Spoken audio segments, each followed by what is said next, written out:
Donc, je m'appelle Pierre, je suis bénévole à l'association Salam. Je suis arrivé dans le Nord en octobre 21. Et voilà, et je suis en relation avec toutes les associations qui travaillent sur le camp. J'ai bien veillé à tisser des liens entre tous pour qu'on puisse être le plus efficace possible sur le camp. Est-ce que tu peux nous parler, voilà, depuis quand tu es engagé ici? Enfin, qu'est-ce qui t'a amené là en fait? Enfin, pourquoi? Alors, j'avais vu un reportage sur le camp de la Moria en Grèce. Un prêtre jésuite faisait du bon travail. C'était un reportage sur Arte, donc j'ai pu arriver à le retrouver. Et quand je l'ai retrouvé, il se trouvait à Grande-Sainte. Le camp de la Moria avait brûlé. Donc voilà. Donc c'était en août 21. On s'est parlé et voilà, on s'est donné rendez-vous à Grande-Sainte. Et c'est la première fois que j'arrivais dans la région. Moi, je viens du Tarn. Et là, j'ai découvert le camp de Air Liquide avec 1500 personnes. C'est en face de Auchin. Et après ces 2 ou 3 jours passés avec lui, j'ai décidé de venir m'engager à Grande-Sainte pour aider et travailler sur le camp. Ok, mais qu'est-ce que tu faisais avant? Je suis un ancien boulanger bio, à l'ancienne, avec farine ancienne, four à bois, et ça pendant 27 ans. Et le 31 mars 2021, on a arrêté la boulangerie. J'étais inscrit au chômage, donc j'avais 3 ans de chômage devant moi. Et j'ai toujours été engagé dans des mouvements associatifs, collectifs. Donc ça m'intéressait de voir comment les assos fonctionnaient ici. Mais surtout, c'était une incompréhension qui est des camps de réfugiés en France qui m'a mené ici. Bien sûr, j'ai travaillé sur le camp à distribuer de la nourriture, des couvertures, des tentes, des bâches, comme il faut le faire. Mais moi, surtout, je suis là pour les droits. Les droits fondamentaux sont complètement violés en permanence. Et ça, c'est insupportable. Donc, je suis d'abord venu pour ça. Aujourd'hui, tu es actuellement en grève de la faim. Est-ce que tu peux nous dire qu'est-ce qui t'a amené à faire cette grève de la faim? Est-ce qu'il y avait un événement déclencheur? Voilà, nous expliquer ta démarche. Et depuis combien de temps? Donc, je suis en grève de la faim depuis le 22 novembre. Elle a été rendue publique le 28 novembre. Parce qu'avant, je voulais vérifier si j'étais capable de tenir. J'avais jamais fait de grève de la faim. Si au bout de 3 jours, j'arrêtais, c'était pas la peine de lancer tout ça. Donc ça, c'est ça. Alors l'élément déclencheur principal, c'est que je suis sur le camp depuis 2 ans, tous les jours.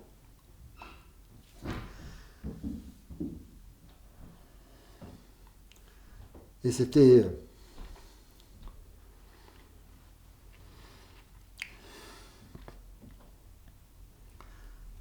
devenu pour moi insupportable. Et il y a un grand manque d'eau, parce qu'il y a beaucoup de gens sur le camp, entre 1500, 2000, 2500, c'était énorme. L'association Roots, qui fait du bon travail, n'avait pas de quoi alimenter tout ça dans leur cuve, c'était impossible. Une cuve est remplie, 2 minutes après elle est vidée, donc c'est impossible. Donc il y C'est avait qui Roots? Roots, c'est une association anglaise qui s'occupe de l'eau, des douches et des poubelles. En ce moment, ils se concentrent que sur l'eau parce qu'ils n'ont pas assez de bénévoles. Mais moi, je les ai vus travailler très très bien avec des douches, des poubelles, ramasser très bien. Et il y avait une borne à incendie qui avait été équipée par un système que les pompiers donnent avec un robinet et un tuyau. Donc ça complétait bien la carence en eau. C'était important, ça la résolvait pas, mais ça l'a complété. Il y a aussi des associations, quand elles viennent distribuer la nourriture, essaient d'amener un maximum d'eau. J'ai vu une fois aussi la sécurité civile 2 fois, cet été, amener des bouteilles d'eau. Donc voilà. Mais vers fin octobre, il n'y avait plus que Roots et la borne à incendie qui restait. J'avais appelé le responsable technique du port de Dunkerque pour lui préciser que si jamais il fermait cette borne, parce qu'ils en avaient coupé déjà, je me mettais en grève de la soif. Et cette borne est restée en fonction pendant quelques temps, et ils ont fini par la fermer. Et donc là, j'ai déclenché ma grève de la faim. Parce que l'eau, c'est un droit fondamental. C'est un droit, c'est un risque mortel sur le camp. Et en août l'année dernière, un jeune homme, par manque d'eau, s'est lavé dans le canal qui jouxte le camp et il est mort. Ça, c'est un fait. Cette année, on a retrouvé un autre jeune homme mort dans le canal. Comme il était habillé, on n'a pas forcément lié le manque d'eau et cette noyade, mais peut-être qu'elle est liée. Peut-être qu'il s'est approché pour voir si l'eau était bien pour qu'il puisse se laver et il n'a pas pu aboutir à ça. Il s'est noyé. Donc oui, le manque d'eau tue sur le camp. Voilà. Et ça, c'est inadmissible. Alors que quand le camp était à Grande-Sainte, M. Damien Carême a toujours veillé à ce qu'il y ait de l'eau. Moi, quand je suis arrivé en août 21 sur le camp d'Air Liquide, il y avait de l'eau. Donc c'est possible de mettre de l'eau sur un camp sans que ça fasse le fameux appel d'air fantasmé en permanence.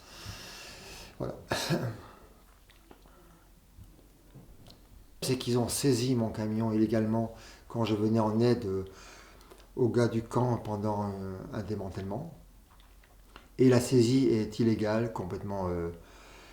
Voilà, donc c'est monsieur Cazin, huissier de justice, qui m'aime pas beaucoup parce qu'on s'est croisés souvent lors des évacuations et des démantèlements. On sait ce qu'on pense l'un de l'autre. Voilà.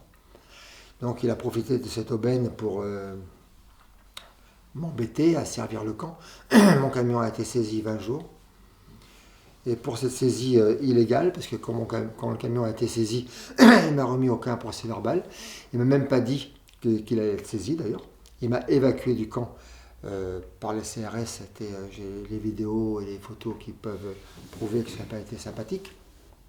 La compagnie CRS était très correcte. Je n'ai pas été blessé. Ils ont veillé à ce que ça se passe très bien. Ça, c'est une bonne chose. Je suppose que toutes les compagnies ne font pas ça. Et vu les violences policières qu'on voit en ville, j'étais vraiment extrêmement bien traité à ce moment-là. Et donc j'ai porté plainte.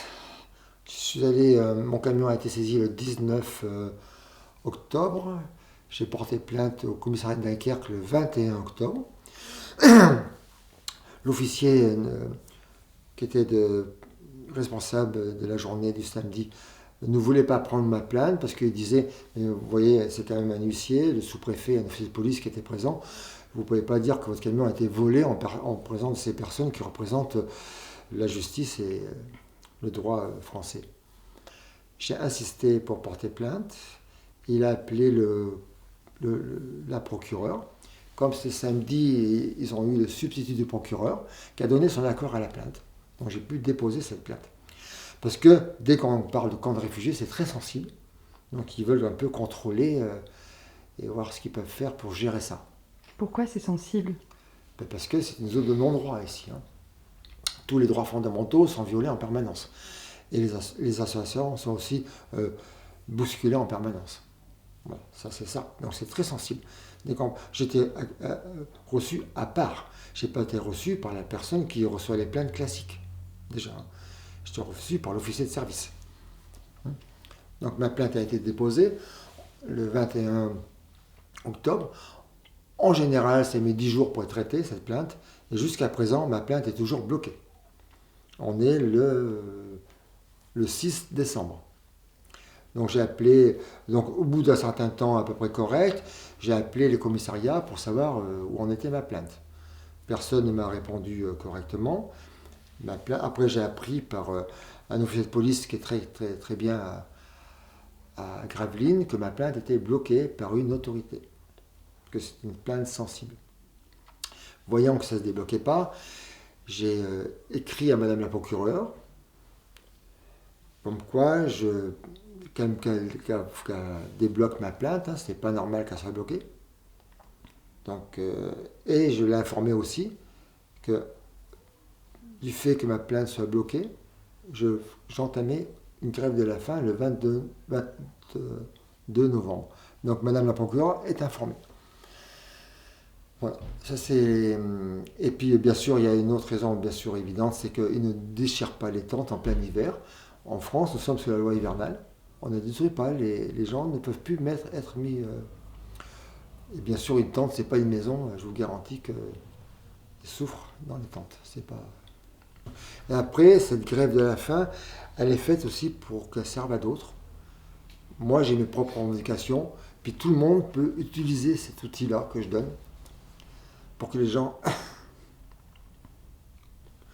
puissent s'en servir pour exprimer leur propre souffrance. Et mon but principal, le plus simple, c'est que la lumière se braque sur la côte d'Opale pour voir ce que font les autorités, comment ils maltraitent, comment ils utilisent les pouvoirs d'État et leurs fonctions d'État pour sans doute s'enrichir avec ce trafic, parce que les frontières, ce sont des trafics humains, et utiliser les outils de l'État pour exprimer leur propre violence. C'est leur propre violence qu'ils expriment. Voilà. Et il y a de la violence partout, tout le monde en souffre. Et il faut que ceux, soi-disant, qui nous représentent, auraient pour fonction de nous rendre heureux et non malheureux. Si le monde était heureux, il n'y aurait pas besoin de problèmes de climatique, de shit. Voilà. Donc ils maltraitent tout le monde, pas que les gens du camp, et malheureusement, tous les citoyens souffrent. Donc je me retourne face à la violence. Faire une grève de la faim est un acte violent.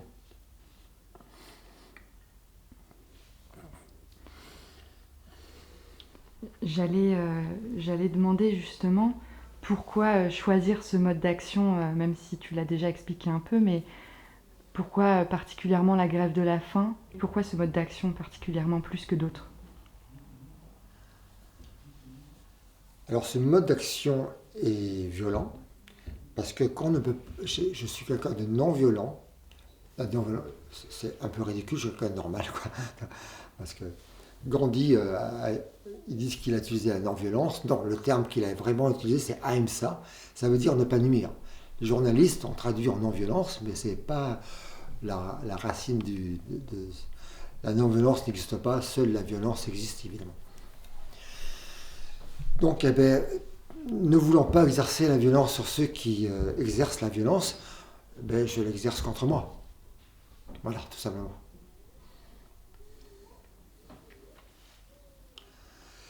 Et c'est suite à 2 ans de voir tous ces gens souffrir, maltraités, c'est insupportable. Voilà. Toute personne qui travaille, moi j'étais tous les jours sur le camp, toute personne qui fait ça tout le temps, à moins qu'il ait un caractère bien supérieur au mien, on arrive à dire, bon, c'est fini quoi.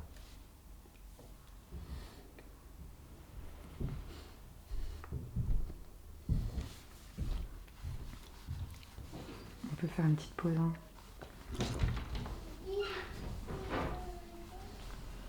Et qu'est-ce qui bloque selon vous pour justement permettre un accueil digne pour les personnes survivant dans ces camps, un accès à l'eau ou même à l'hébergement?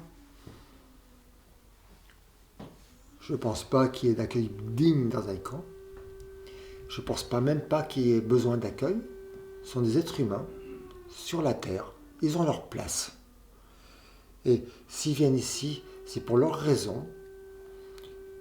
Bien sûr, c'est souvent des raisons de souffrance, de danger de mort, de torture, de guerre.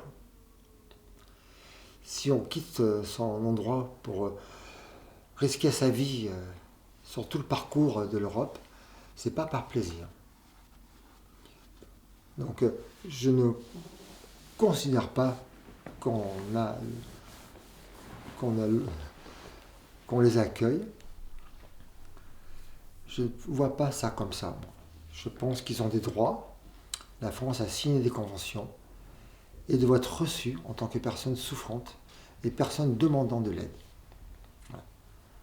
Ça, c'est ma position. Après, si on voulait faire des camps, eh ben, il y a le HCR qui sait faire. Donc, voilà. Et M. Hollande et M. Macron ne veulent pas de camp, mais malheureusement, les gens ne disparaissent pas parce qu'on détruit le camp ou parce qu'on les maltraite. Ils sont là.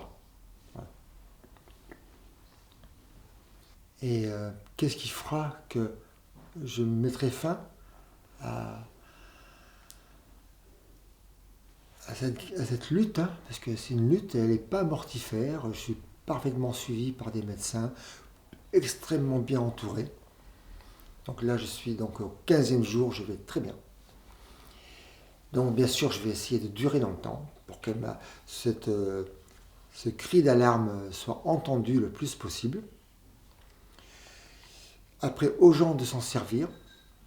Et comment je verrai s'il y a des effets? Eh bien, j'en sais rien, tout simplement.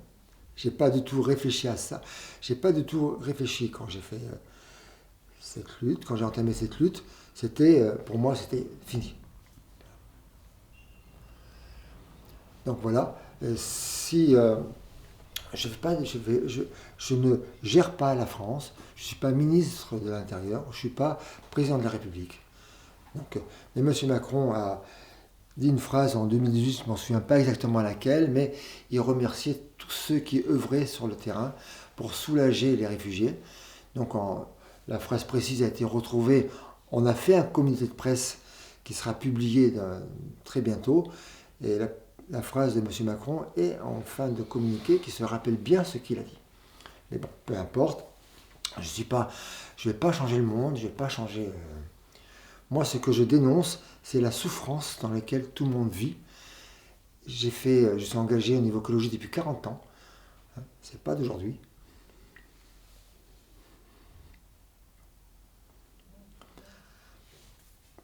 Parce qu'en plus de détruire les camps, ils détruisent aussi la nature autour. Ils coupent les arbres. À Calais, ils ont tout détruit. Et ça, c'est aussi insupportable. Ils s'acharnent contre la vie. Et ils n'ont pas autorité pour ça. Ils avaient autorité pour le bien-être des citoyens et de tous ceux qui sont sur le territoire. Voilà. Ils font exactement l'inverse et pire. Pour moi, ils sont acharnés à la violence. S'ils ne savent pas résoudre la crise migratoire qui est en cause, parce qu'il y a beaucoup de problèmes de conflits, de guerres, d'écologie, ce n'est pas mon problème. Ils peuvent l'aborder d'une façon douce, le problème. Et sortir le gros bras pour dire on va vous sauver des hordes sauvages qui arrivent en Europe, c'est absolument ridicule. Voilà.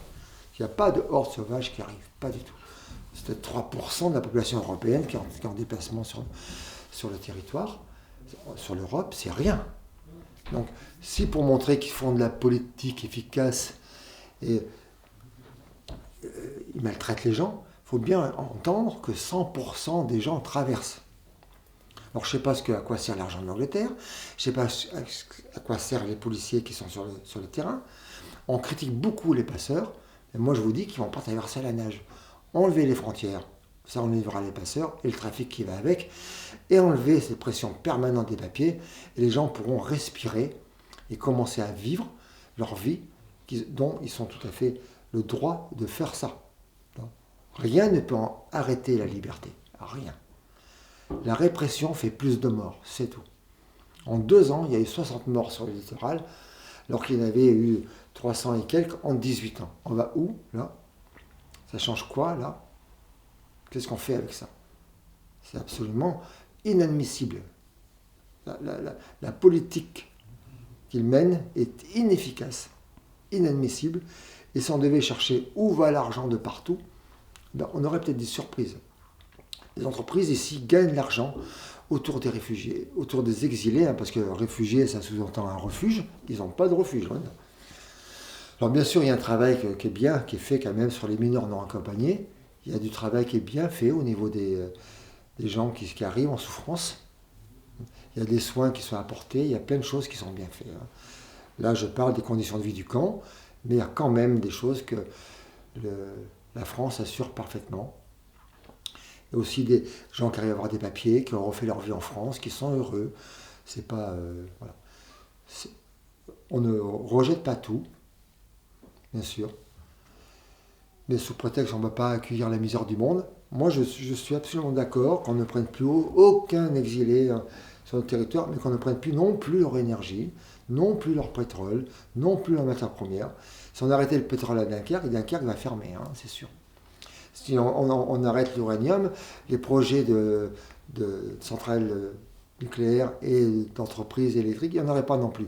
Donc nous sommes dans un échange. Alors, acceptons le mouvement, puisque nous en avons besoin.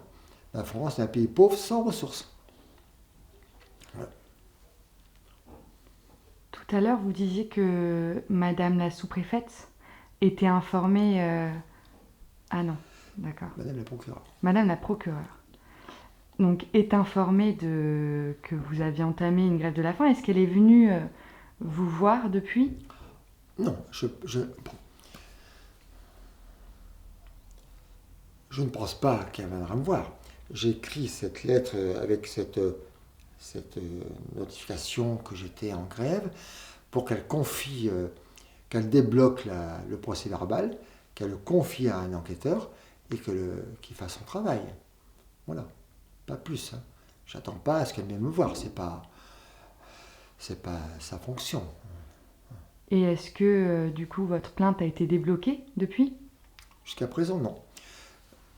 Elle sera débloquée quand je recevrai un coup de téléphone d'un inspecteur de police qui me convoquera dans un commissariat pour recevoir la plainte et exprimer ce que j'ai exprimé. Et voilà. Est-ce que d'autres autorités publiques compétentes sont informées que vous êtes actuellement en grève de la faim? Sans doute, hein, Madame la procureure et les procureurs sont nommés par le ministre de l'Intérieur. Non, Monsieur Darmanin n'est pas forcément informé, mais son cabinet doit l'être. Et maintenant, ça se sait un peu partout. Donc le préfet, sous-préfet, mais ne bougeront pas tant que les réseaux parallèles seront silencieux. C'est en train de se réveiller. Quand ils estimeront qu'il y a assez trop de bruit, ils viendront peut-être auprès des associations. Alors, on me demande de parler aux journalistes, je le fais, mais moi, ce que je demande, au départ, je ne voulais pas le faire. J'ai reçu assez de journalistes sur le camp, on connaît tout ce qui se passe sur les camps de réfugiés sur la côte d'Opale. Ce n'est pas d'aujourd'hui qu'il y a des journalistes qui viennent. Je demande aux journalistes d'aller interroger les politiques pour qu'ils nous expliquent pourquoi, qu'ils cessent de mentir par des fameuses mises à l'abri à l'hôtel, tout ça. C'est entièrement faux. Ils sont déposés 200, 300 km plus loin. Nous en avons la preuve parce que des gens qui sont dans les bus, bien sûr, nous contactent, on a leur téléphone, ils nous disent voilà, on a été déposé là, voilà. Donc, les mises à l'abri à l'hôtel, même si c'était mis à l'abri à l'hôtel, et après, en général, ils sont mis à l'abri un mois, et après, ils sont de nouveau de retour sur le camp. Voilà. Donc, qu'ils disent la vérité, ou qu'ils reconnaissent qu'ils mentent, voilà, peu importe, mais je pense que la connaissance des camps est assez claire. Maintenant, ce qui nous manque, c'est qu'ils expriment clairement haut et fort leur politique répressive et assassine. Moi, j'estime qu'il y a violence d'État et meurtre d'État. Voilà.